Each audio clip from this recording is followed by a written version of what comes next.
So I'm inside my 1990 Honda Prelude this morning, and I've got a little bit of a project in mind. So, as you see, this is the headlight control you get on the Gen 3 Prelude. So you can hit the switch, pop them up, and then pop them back down, or you can use your stock and then turn your headlights on, and they'll pop up with the lights on. If you use the switch, they don't turn on.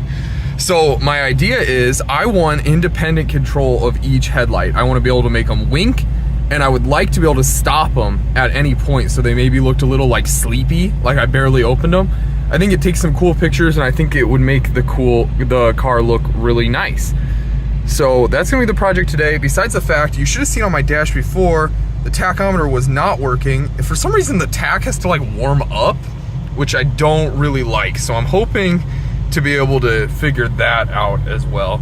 So as soon as we get a little bit more heat in the engine, I'm gonna pull it into my garage and we're gonna get working on the headlights. So I'm in the garage now, got the engine off. Now here's the idea basically.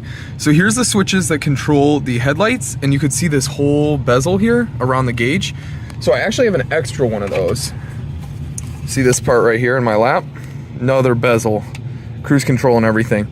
And now on the right side here, there's a dimmer control. So when you have your headlights on, let me do that.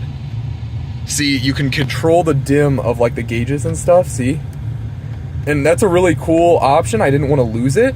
So I drilled a hole right here in the bezel. I installed the dimmer switch here. So now I have this big hole where those switches are. I hope you can follow what I'm saying. So here's where the dimmer is right now. And then here's where it's gonna end up. See, on my new bezel, it's up here, and I've got a hole here. Now what I plan to do here is, here's another extra part. These are headlight switches off another car. See, they're right here.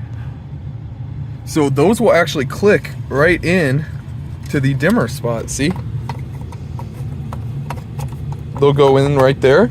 So instead of a dimmer, I'm gonna have two more switches, so I'll have 4 switches total. So these are gonna work as intended. Headlights up and fog lights, and then over here will be independent control of the left and right headlight, and I won't lose my dimmer. It's just gonna move up here. So now I want to talk about the logistics about how I'm going to actually make this work. So I'm in the fuse box right here, and if we read these, see this? Left retraction motor and right retraction motor. Those are the headlights, and Honda already has those separate from the factory.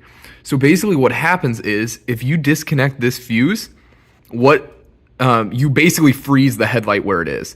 So if we remove the right retraction fuse, so we've disconnected that circuit, now only the left headlight will come up.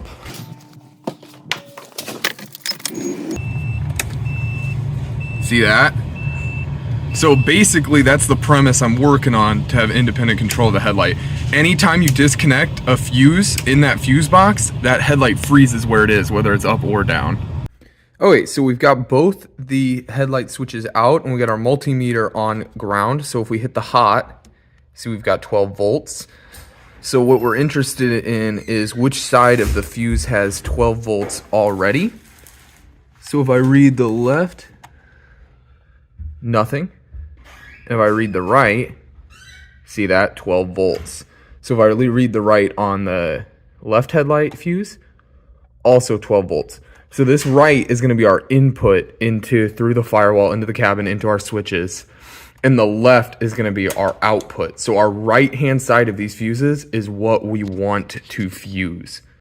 So now what we've got in here is some spade connectors on the end of fuse holders on the hot side, remember, because what we want to fuse is the side that always has power, not the side that gets power. You know what I mean? So we can now run these wires. See on the end of here, we can run those into the firewall and have switchable power to the headlights. But let's get a reading on here on the end of the fuse.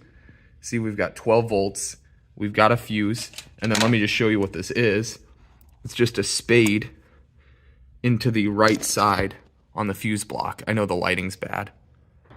We're gonna have to pass 4 wires from the fuse box into the cabin over by the driver's side. You can see it's by Christmas, my little bell.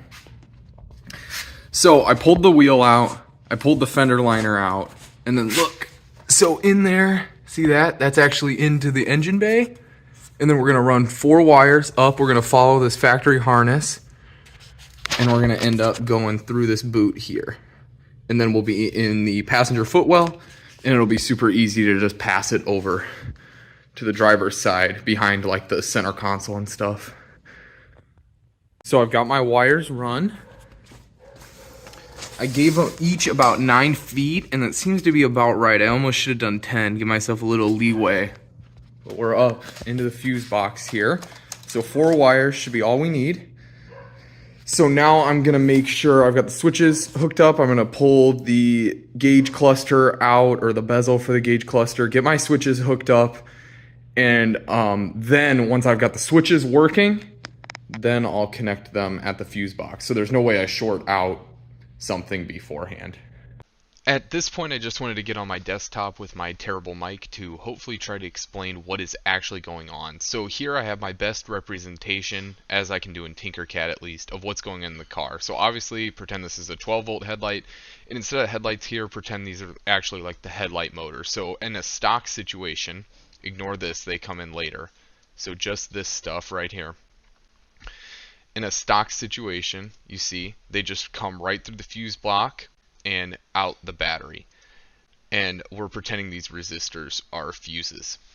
So what we're actually going to do instead is actually hijack. So we're getting rid of the fuses in the fuse block, and we're hijacking battery voltage. So instead, we're running battery voltage to our own fuses, to a switch for both lights, left and right. Remember, we're fusing it first, then we're going to a switch, and then we're taking the switch and running it to the batteries. Not the batteries, the headlights. So now, of course, what do we have? So if you start the simulation, nothing. But if we flip the switches, see, we have independent control of each headlight.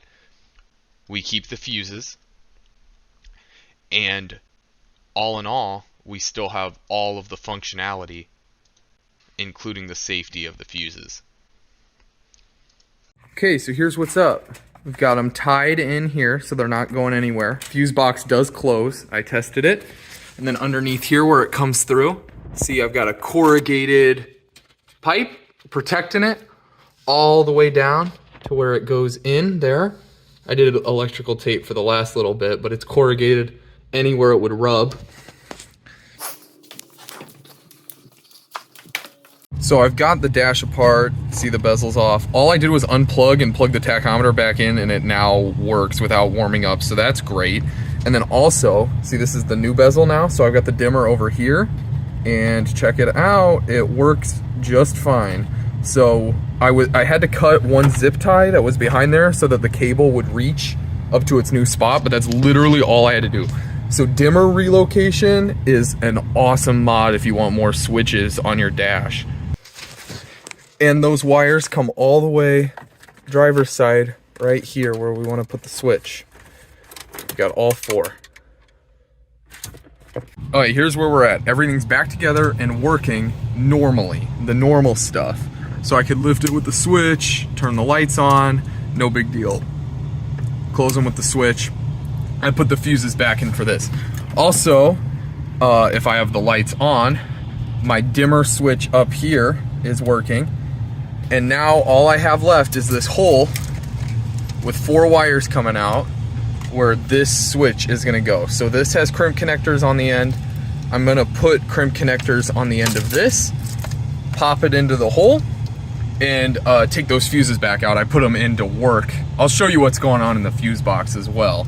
So hopefully last time I have to show you the fuse box. Remember, we decided with our multimeter that the ones on the right were hot from the battery and the left were gonna be our inputs for our headlights. So these right ones that are fused, and this is the only solder connection I had to make, was right here, are fused, are gonna have battery voltage go all the way up through the firewall and then come back through the black wire to be output. And then we have the ability to cut them off with the switches that are in there. So then these spades that are fused just have to go to our hot sides. And there's a 50-50 chance I plumb this all in and then my left switch actually controls my right headlight. And if that happens, I just have to switch these 2 hot spades And then I'll be able to just tuck these fuses where we have all these empty relay spots and then put the cap on. Should be good. So as you can see, it can close just fine. Hopefully we win our 50-50 shot and we won't have to swap those around, but it's no big deal if we do. Now in here, I've crimped on the ends, and then I've crimped on the corresponding ends to the switches. So I'm gonna install them and show you what that looks like. Okay, so here we go. Switches are in, as you can see. And now we're gonna put the headlights up. They should work as normal. Yes, perfect. Okay, now we put them back down. We should be able to use the left switch, put them up as normal with no headlights. Perfect. And now I'm gonna turn the left headlight off. So that means we will wink our right headlight.